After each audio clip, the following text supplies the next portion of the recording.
7 avril 2014. Un compteur s'emballe sur les forums de sécurité. Un mot revient partout. Heartbleed.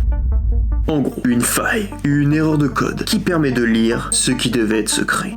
Le risque, mot de passe, numéro bancaire, message privé, tout.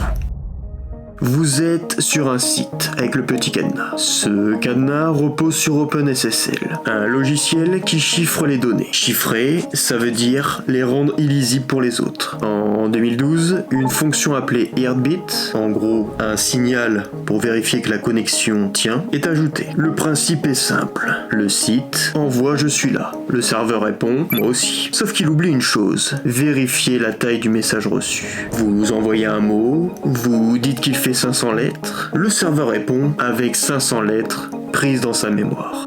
Parfois dedans, des clés secrètes. La règle, c'est que si un programme ne vérifie pas une entrée, il fait confiance à l'utilisateur. Donc résultat, n'importe qui peut demander un morceau de mémoire, au hasard, et recommencer encore, sans laisser de traces claires dans les journaux.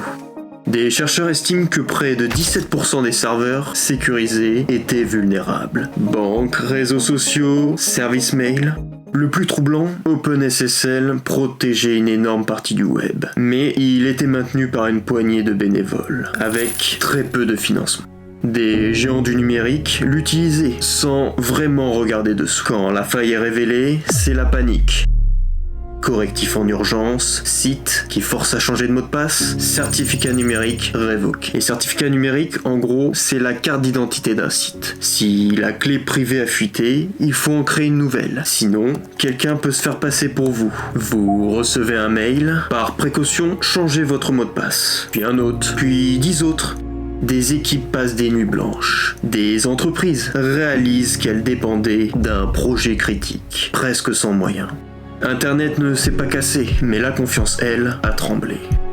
Aujourd'hui encore, des briques essentielles du web reposent sur peu de personnes. Si vous voyez un cadenas, vous faites confiance. Mais vous faites confiance à qui exactement ?